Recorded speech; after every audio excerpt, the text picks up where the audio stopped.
Mounting a TV to a wall in your house might seem like a daunting task, but there is a 4-step process that I've used every single time to get this job done right the first time, and I'm going to share it with you in this video. Let's do this.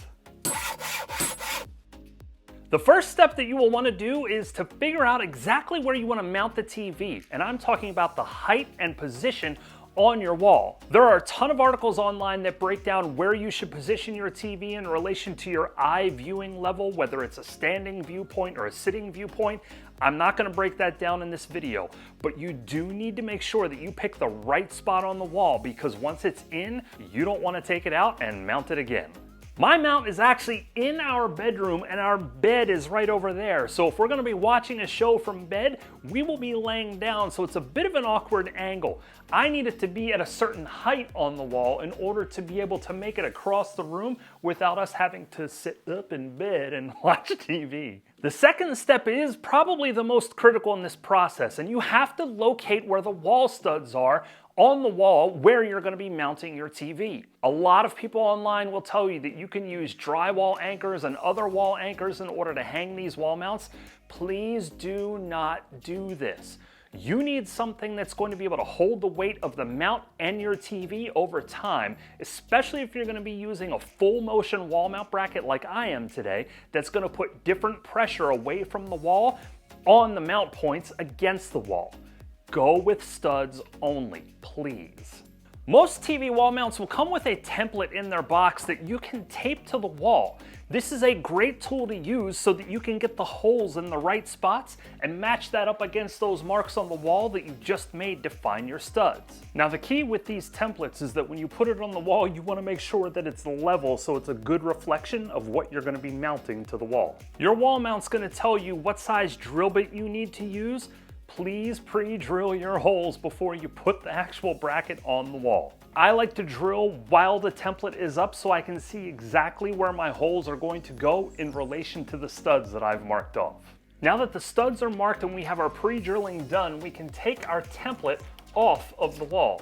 This brings us to step 3, where you can grab the wall mount out of your box, and we're going to get that baby mounted to the wall. When it comes to driving the lag bolts into the wall to hold that mounting plate up against it, you have 2 options. If you have an impact driver and you want to use it, you can. I usually start the process with my impact driver, but I always finish, and you can do the whole thing with your socket wrench itself.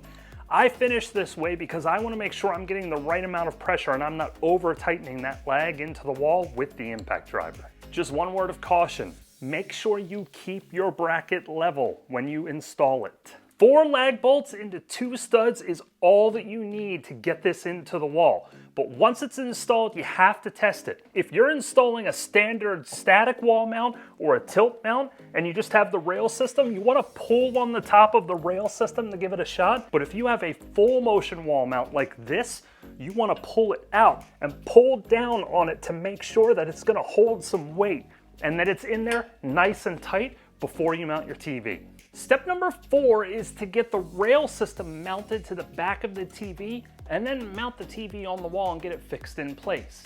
This can be a little bit of a confusing step, so there's a couple of things you want to keep in mind. Your mounting kit comes with all of these different screws and a bunch of different spacers and washers. You need to be careful with these. The screws have to be the right size screws, so just test them in the holes on the back of your TV to find the right one. The spacers are a different story.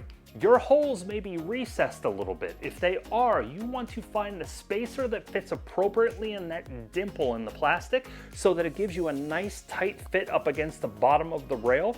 Likewise, you might have some that are sticking out a little bit, and you can use the spacers to keep the distance between the rails and the TV equidistant on the top and the bottom so you get a nice flush mount. You're gonna have to play with this, and unfortunately, almost every single TV is different in the way that this works. Thankfully, my TV is a little bit of an older TV and it's completely flat on the back, so I don't have to worry about any of the spacers in this install. One quick point. I've done this so many times that I move too fast without thinking. You want the hooky point of your mounting bracket for the back of the TV to be towards the top of the TV, not the bottom like I did like a dummy. So reverse what I just showed you and put this towards the top so that if you have a hooking screw, a securing screw for the bottom of the bracket, it's at the bottom A lot of them have a latch that just goes up and down. You want that on the bottom with the hook on the top. And now with all of our parts in the right place, we can get this baby on the wall. So now just pick your TV up, stick it on the wall. On the back, underneath, you may have locking screws that go up underneath the bottom of the plate that you're mounting to. You just want to screw those up. Now you can also adjust your tilt mechanism to the angle that you want. And just like that, your TV is installed. Now there are adjustments that you can follow on these full tilt mounts in order to position your TV appropriately. Play around with that until you get it in the right place. But maybe you're trying to figure out how to hide these wires that are hanging out from underneath your TV. And for more information on how to do that, click or tap on this video. And until the next time, keep doing it yourself.